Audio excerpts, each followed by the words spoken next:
3,000. That's right, we've flipped more than 3,000 profitable houses and can teach you how to do the same thing. Click the Academy link for your free roadmap to financial freedom. Hello, my name is Gerald Sanders. I am a wholesaler / investor in Atlanta, Georgia. When I think of Peter's coaching program, I think simplistic. He simply lays out all of the instructions. If you simply follow them, they're ABC 1, 2, 3, and they produce results. At least for myself, they produce results. Since working with Peter, my investing has grown tremendously. And most importantly, I got started. I bumped around for many years trying to figure out how to get started, what to do, what letters to write, who to talk to, blase, blase. And I finally made the call to speak with Peter. Once again, he gave me the precise instructions on what to do, and it got me started. It got me doing deals. It got me speaking with other investors, other wholesalers, other buyers, and now I'm moving. So just getting started has been a tremendous jump for me. Hey there, this is Peter Vekselman, and here I got my good buddy David Glenn. You're just here for how long?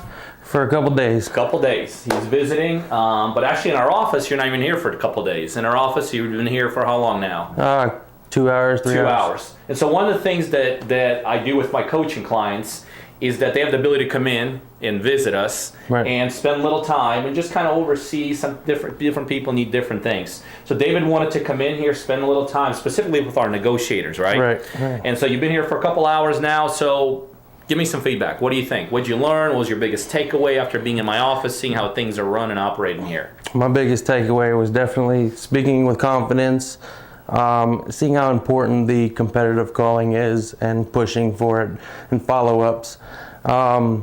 For me, it was definitely helped having seeing your office and how everything is run and the organization. I can definitely take away from the organization. You have your, each property listed up on your wall in separate envelopes, and I can use that tenfold.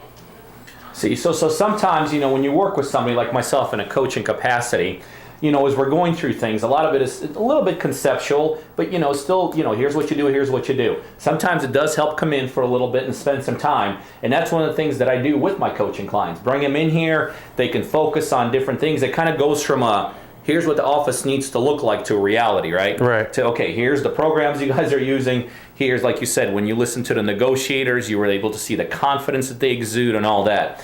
So that, again, just another little tidbit is that, whether you're working with me or you're somewhere across the states and you're just trying to, it's maybe not quite gelling for you yet. Maybe you just kind of can't put your finger on it.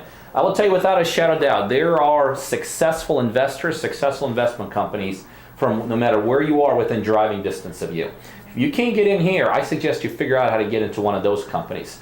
And just a couple hours here, would you not say is almost a game changer for what we're doing? I came here from Tampa, and it was definitely worth it for just a couple hours. See, there you go. Within a couple hours, you walk into an established, fine-tuned machine like we have here. It's literally becomes a game changer. So I suggest you do that. Whoever you do it with, get in there, spend some time. Then it becomes from more of a conceptual of how things need to look like to a reality of what things need to look like. Hi, Peter Vekselman. So today I want to talk to those of you that are spending time, effort, maybe some money on marketing. And I want to talk to you about the areas where you want to focus in.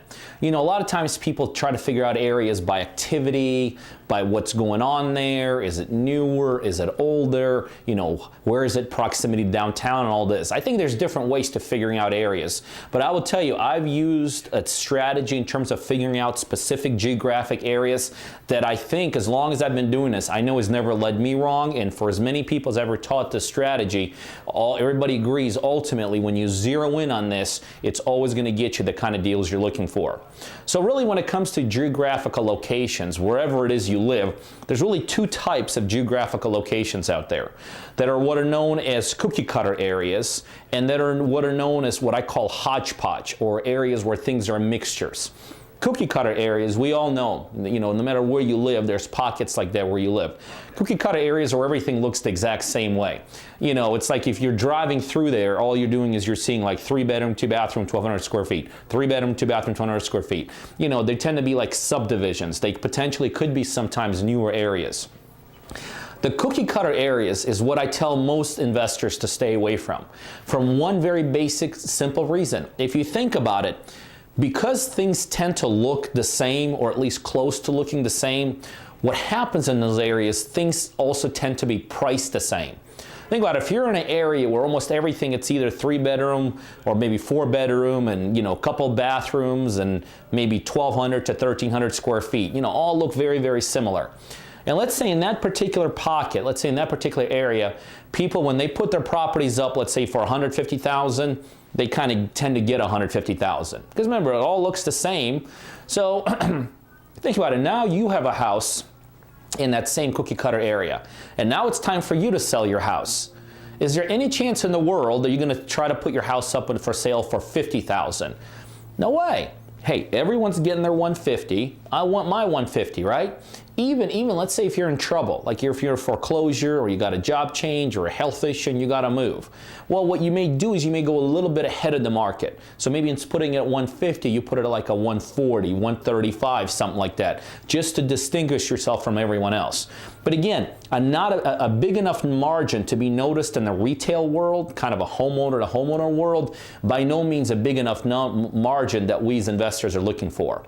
But now let's go to opposite. Let's go to what I call these hodgepodge pockets, or basically areas where there's different types of inventory. You may see newer stuff, older stuff. You may see fixer-uppers. You may see drop-dead gorgeous properties. You may see houses. You may see apartments. You may see a residential area that all of a sudden has a commercial building in it. Just a mixture. And we all know areas like that where we live also. Those pockets tend to be where the deals are. And here's why. In these pockets, we have what are known as natural pricing fluctuations. Meaning in these types of pockets, you're not going to get 150,000 across the board. You may have one person selling it for 50,000, but 2 blocks down the road, somebody else could be listing their house for 150,000. Because remember, it's all kinds of stuff there. Now, does that mean that 50,000 is a good deal or 150 is a bad deal? No, that's not what it means. But here's what we do know based upon statistics. In these pockets where we have these types of pricing fluctuations, simply put, these pockets tend to create the #1 environment where almost all the good deals are located. So we stay away from cookie cutter. Everything's the same. It tends to be priced the same. We go to hodgepodge because they create pricing fluctuations, and pricing fluctuations in turn create environments where almost all the good deals are. So if you're right now trying to figure out where do you spend your time, effort, maybe money, your energy, into what areas, geographic areas where you live, you find those hodgepodge pockets, and that's where I would suggest you put all your effort into.